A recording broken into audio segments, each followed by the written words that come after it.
numește frăție? Cine stă lângă tine? Cine are grijă să-ți fie bine? Cine rupe pâine în două cu tine? Se numește frăție. Cine stă lângă tine? Cine are grijă să-ți fie bine? Cine rupe pâine în două cu tine? Zic stop, fii atent, dau direct din suflet. Pentru familia mea direct la subiect.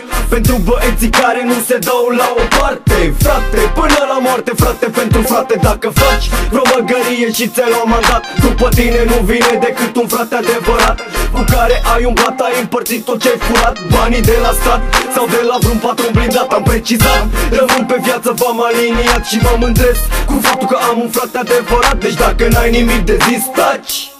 Sau dacă ai ceva de zis, nu doar zici, faci.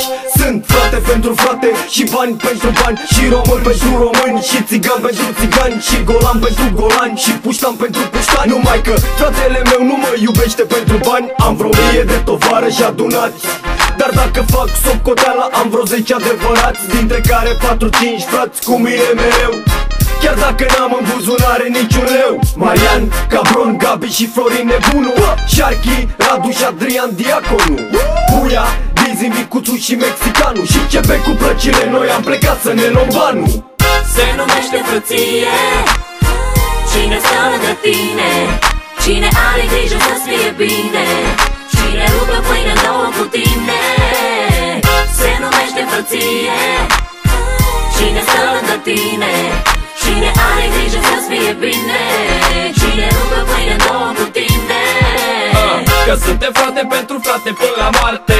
Tot ce produce se împarte jumate. Prietenii adevărați sunt ăia care sunt cu tine. Când nu ți-e bine să rămână cu tine. E extraordinar ce se întâmplă când ai frați. Se întâmplă ceva, ai la ce ușă să bați. Se zice ciolo și rămâne pentru mine frăție. L-aș schimba pe vreunul din ai mei cu alții 1000. Frățiorii mei sunt cei care mă au la inimă. Deci frățiorii mei sunt cei pe care i-am aici în inimă. Sunt lângă mine toți chiar dacă sunt departe. Frate, frate și nimic nu ne desparte. Cheriile se fac între frați, nu cu frații. Când apar banii lumea spune aberații. Atunci se vede care e adevărat, care de fapt e cu tine până la cap. Pentru banii pe care nu-i ai sau care îi ai, rămâi fratele meu, mă piși pe suta de parai. Că oricum îi împărțim până murim. Ei, facem o pâine în două și o sticlă de vin. Șobi, Radu, Răzvan, frățiorii mei, Puia, Dizzy, Micuțu și Diacon nu fac lei. Sișu, te așteptăm afară, frate. Ciucio, Ceberu pe pick-up-ul până la moarte. Se numește frăție. Cine stă lângă tine? Cine are grijă să-ți fie bine? Cine rupe pâine în două cu tine? Se numește frăție. Cine stă lângă tine? Cine are grijă să-ți fie bine?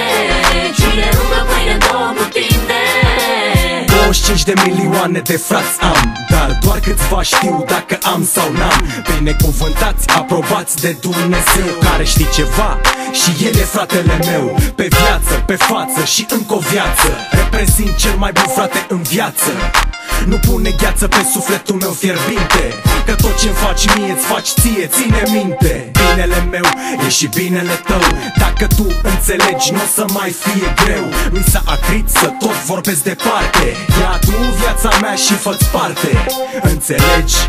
Sentimente nedescris, chiar atât te iubesc și chiar atât ți-am promis, că nimeni niciodată nu o să poată să ne despartă. Te iubesc prin gând, cuvânt și faptă. Nisi, Unchiu, Cabron, Șobi, Marian, zis mă doare rău, Ciucio, bătrânul și Lepata, Puia, binecuvântați deja.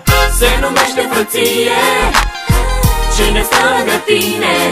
Cine are grijă să-ți fie bine? Cine rupe pâine în două cu tine? Se numește frăție.